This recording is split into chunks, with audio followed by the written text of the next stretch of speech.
It couldn't have happened on a worse day. The traditional post-Christmas traffic was banked up for several kilometres when the old span of the Swansea low-level bridge jammed. As the temperature climbed, the bridge expanded, the centre locks refusing to yield. Northbound traffic was eventually diverted onto the new bridge, creating major hold-ups. The Swansea bridge problems came on a day that was otherwise unseasonably quiet on the region's roads. Police report traffic was constant but moving steadily. A well-publicised police presence kept most motorists on the right side of the law. Those that did put the foot down risked heavy fines.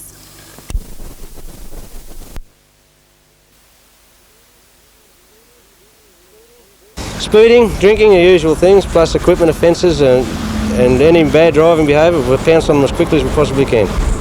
Throughout the holiday period, police are maintaining a blitz on reckless driving. In the Newcastle district, more than 4,600 drivers have been breath tested in the last 5 days, with 230 drink driving offences recorded. A similar number of motorists have been charged with speeding offences. To date, 18 people have been killed on Newcastle district roads this year, 23 lives less than last year's final tally.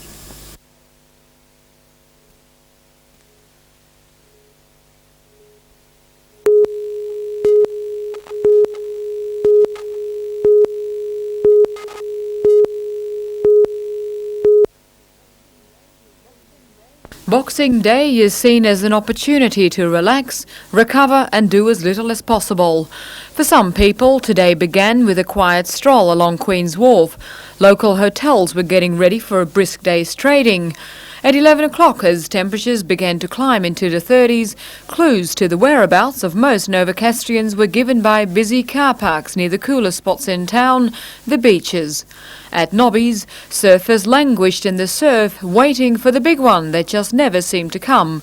Next door, Newcastle Beach was crowded with sun lovers, and further along, streets were packed as Novocastrians turned up in droves at Bar Beach, Dixon Park and Merriweather Beach. But while a hot summer's day at the beach is seen as innocent, clean fun, the sun's rays can also promote a dangerous disease, skin cancer. Locals are taking health warnings seriously, with many using sunscreens. I don't know about skin cancer, but the sun definitely causes damage to your skin, I think. So you're a fool not to use it. What do you think of the latest health warnings? I think about them. That's why I use the suntan cream. I've got fair skin, so I need to put it on because I burn easily. I love the sun, but I'm not going to sacrifice my skin. While skimpy clothing is the order of the day on the beach, at Broadmeadow Racetrack a slightly more formal look is called for, especially in the members' bar. But again, today's high temperatures influenced what one could wear. Did you get specially dressed up for today's meeting? I started to, but it was so hot I got undressed again. So I've ended up coming in nothing like I intended to. But the basic dress code was summed up in one word. Casual. Downstairs in the public area, fashion followed that casual mode with shorts, thongs and t-shirts dominating the male fashion scene. Eagle-eyed stewards observed the comings and goings of members to ensure they met appropriate standards, but at a racetrack ultimately, dress is the last thing to matter when you're betting on the horses. Willie Lafitte for NBN News.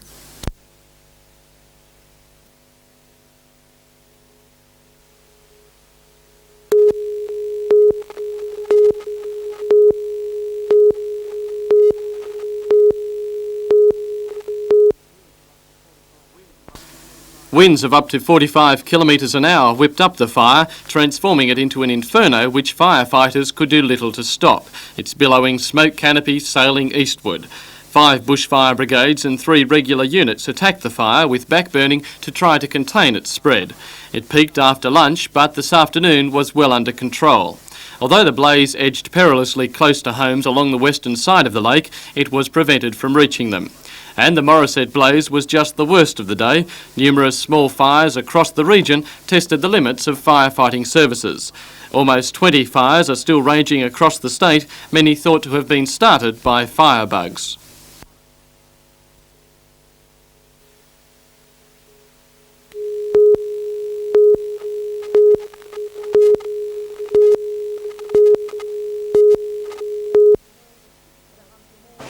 The Hunter Mall was typical of scenes throughout major shopping areas. Shoppers wasted no time snapping up the goods marked down on sale. David Jones opened early. Inside, calculators were down to almost a third of their usual price. Fashions too were reduced, some drastically.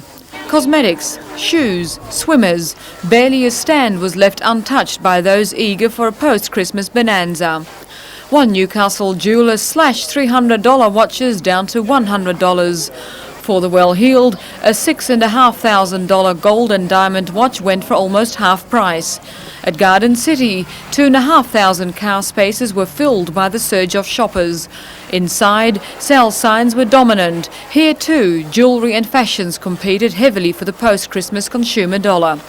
Charlestown Square was equally busy.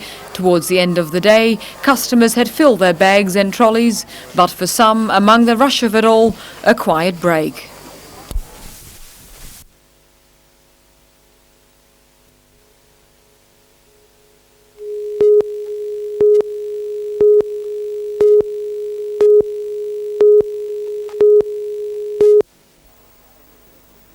In the confusion of the smash at Fredericton last Friday morning, police and rescue workers not only faced a massive task freeing the bodies, but also identifying the dead.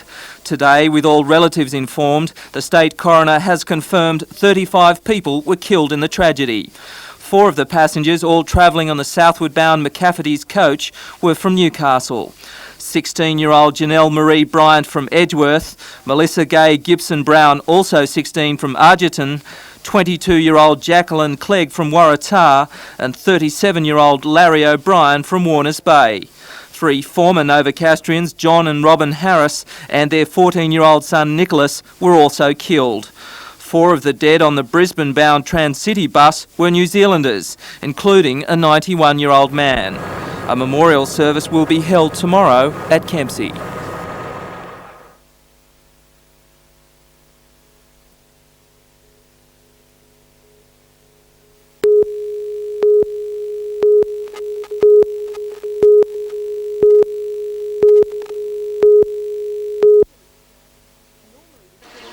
Normally this yard would hold around 60 tonnes of packaged paper which would be removed daily, but over the last 3 months that quantity has increased to 900 tonnes, and GTC Recycling have no idea what they're going to do with it all. It's no longer viable for GTC or Southern Waste Paper to buy newsprint. Over the last year, the price has dropped from $40 to $5 a tonne, while the price of cardboard has fallen to $16. It appears there is just too much paper in the market. It's certainly got to a stage where if we can't sell a product, then it's no good us accepting it, whether we pay for it or not. Last week, GTC stopped collecting newsprint, and Southern Waste Paper say they too will have to start turning customers away. Although the recycling companies have made it known that it's no longer viable to collect newsprint until the glut clears, the public is still being bombarded by government campaigns encouraging them to recycle. I think the overall trend is that it's been too much too quickly without looking at the end results. And I think the governments have got a little bit to answer for here, encouraging everyone to get involved with it. Both GTC and Southern Waste are optimistic that the glut will eventually clear. It certainly will improve. It's just a matter of the people taking up the end product again, and it's up to the general consumers or the business industry to take up the end product, which will encourage general public to recycle and companies like ourselves to stay in that type of business.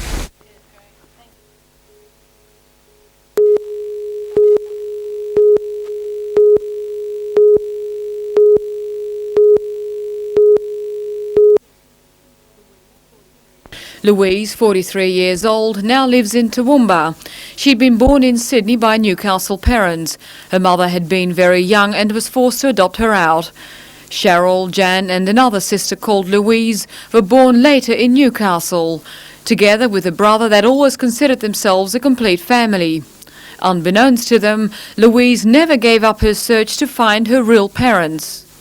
I started 9 years ago when Mum and Dad, my adoptive parents, passed away. I was an only child, so I started looking, but all doors shut in the face. Last June, all that changed. During a conversation with an old school friend in Newcastle, Louise mentioned her real mother's maiden name, and suddenly the two friends realised they were first cousins.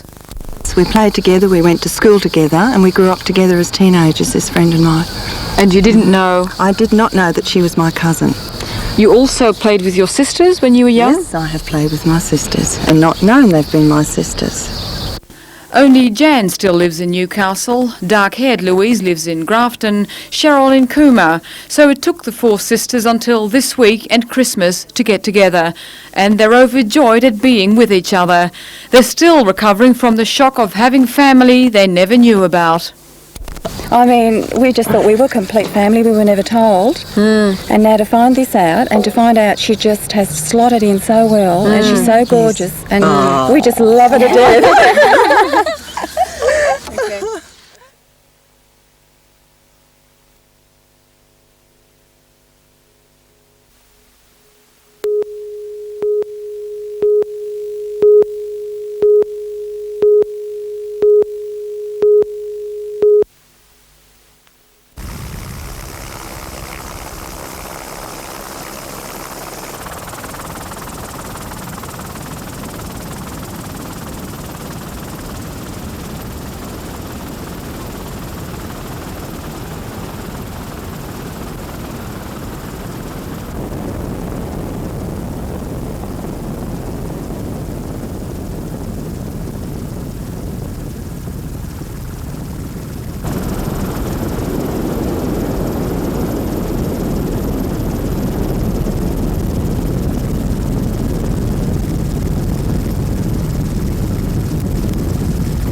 It used to be one of Newcastle's most imposing structures, the giant Newcastle Workers' Club. This morning it was jammed with many of its most loyal patients, there for their regular game of bingo or a quiet morning at the pokies. Then suddenly, at 10:30, disaster struck. The room just shook. Everybody got thrown onto the floor. Everything went black? Yeah, it went black. And we all just told to get out. There was a bomb in there. And all the other auditoriums completely blown to pieces. The devastation was immediate. In less than a minute, the giant building was converted into a massive pile of rubble. The club's ground floor car park just disappeared, falling into a giant chasm. On top of it, in a giant clutter of broken furniture, poker machines and walls, the auditorium. And underneath all that, dozens of patrons unable to escape in time. A mess. You know, there was people everywhere, and just had to do what we could. You know, we find each person as we came to them. You know, there was people behind other people as well, so it was just a mess. It looked like a war zone. Within minutes, sirens filled the air as rescue teams swarmed to the scene. Police, firemen, ambulancemen, doctors, nurses and volunteers joining forces in the biggest rescue operation this city has ever seen. As the first of the injured were brought from the stricken building, a crude hospital was set up on the road in front. Ambulancemen, hospital staff and even bystanders treating the injured. While priority was given to the most seriously injured, others were left to sit in shock and dwell over what had just happened to their lives. Everything just started shaking and the lights just went out, and all I knew I was just crashing down to the ground, and there's a lady behind me, she's all crushed. You were trapped for a while, weren't you? I don't know how long for. I had a piece of wood wedged into my leg. I guess you were quite relieved then when the ambulance folks cut you out. Did they have to cut you out? All I wanted was somebody to stand near me, that's all. In the remains of the club, desperate efforts continued to locate the trapped. An hour after the quake hit, the first of the dead, a middle-aged woman, was taken from the scene. One ambulanceman told the tragic tale of another man who died before help could reach him. There was one elderly gentleman that we were working on that when we first got there, he was fully conscious. We just simply couldn't get his legs out, and unfortunately he bled to death while we were there. One of the gentlemen in there, I'd like to pay an absolute tribute to him. He was trapped along with the other two ladies. He's been critically injured, and I believe he's died as he's come out of the wreck in there. But whilst we were with him, he was offering encouragement to the other ladies. He was wiping rubble out of their faces, talking to them. Just an incredibly courageous man. But for rescue teams, there were more concerns than just the human suffering. As the morning wore on, fears grew of an aftershock, and with what was left of the club capable of collapse at any time, Sergeant Alex Whiteley, the police officer coordinating the rescue operation, ordered the entire inner-city block be cleared. I think what we've got to do now is to make sure people realise that they won't have time to run. This thing will hit, and you'll only have time to blink your eye. So they've got to move. What stage have rescue operations reached now? Well, the situation is that we've got a lot of people out.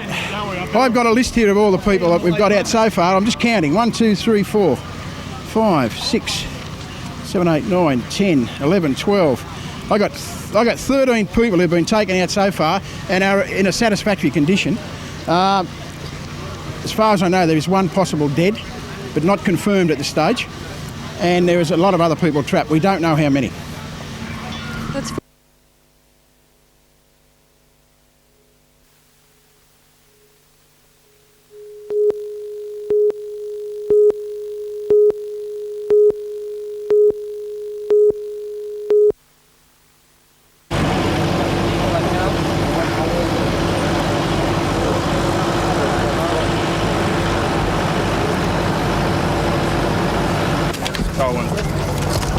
Okay. Yeah, the goal is all.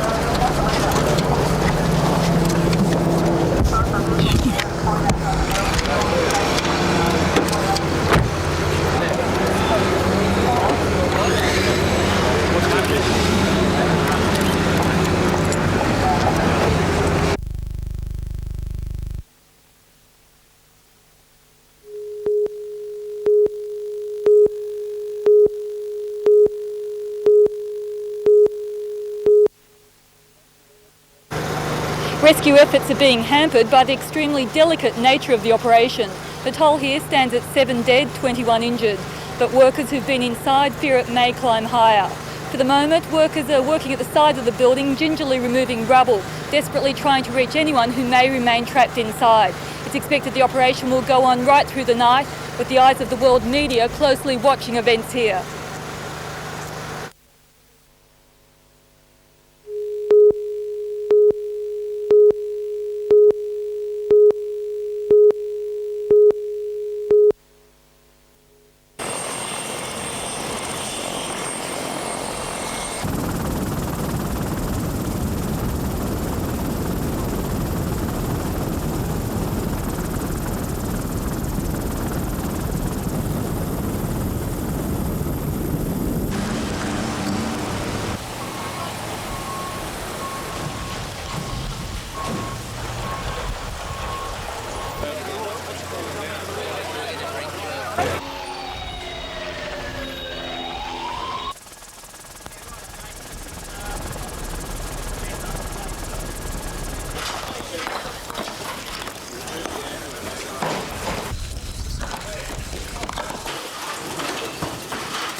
The Prime Minister was collected from his Kirribilli home and flown to Newcastle to inspect the damage firsthand. With wife Hazel and a string of bodyguards, Mr Hawke avoided the media during his tour, preferring to talk to victims alone as he walked through the worst affected areas. Mr Hawke later gave a press conference and confirmed the armed forces will be brought in to help out with security overnight and prevent looting. We trust that people will have a sense of propriety, and I would say that anyone who attempted to engage in that sort of activity would not be in for a very pleasant time, I would think. So I just trust that that sort of thing won't happen, but I think there'll be appropriate forces there to see that that doesn't happen.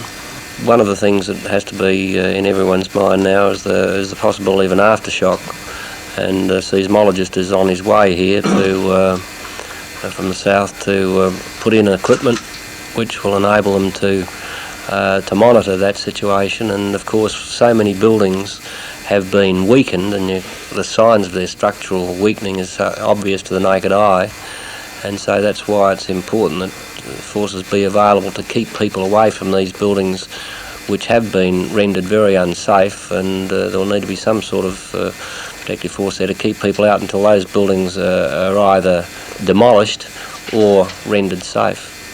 And this is something new. We haven't had the experience, of course, of dealing with death and devastation from an earthquake, but we all accept that there will be varying degrees of responsibility, and we'll talk together, and we will try and ensure that everything is done that can possibly be done to assist Newcastle in its rehabilitation.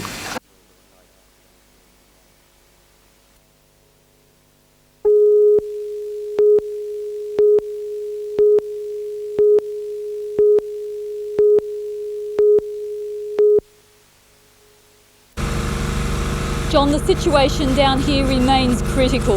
Rescue teams are still desperately trying to reach anyone who may still be trapped inside.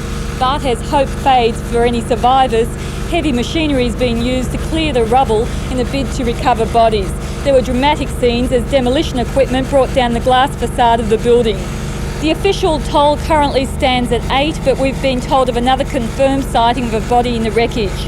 Understandably, staff at the club are very distressed. They've been asked to meet at the Ambassador Motel at 2:30 p.m. tomorrow for a debriefing. Police stress the public should remain in their homes and stay right away from the city centre. The situation here remains extremely dangerous. The last thing rescue workers need is an audience. John, perhaps the only fortunate thing in this tragedy is that it didn't occur tonight. Thousands of people would have been here for a split ends crowded house concert.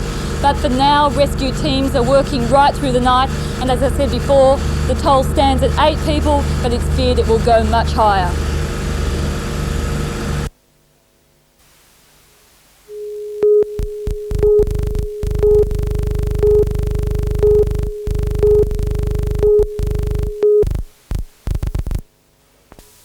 Those companies which have already contacted the Lord Mayor to offer support include BHP, which has promised $250,000.